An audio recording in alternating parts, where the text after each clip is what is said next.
All right, so first, if there is a piece of the pink film still on the thermal transfer, you're gonna wanna peel that off.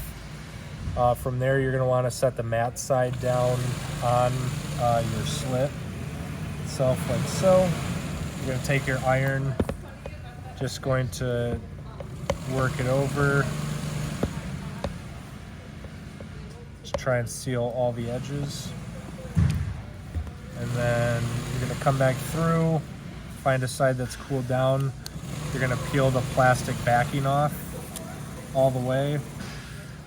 Set the plastic backing down again, and then you're just gonna go over it again, just to make sure all the sides are sealed.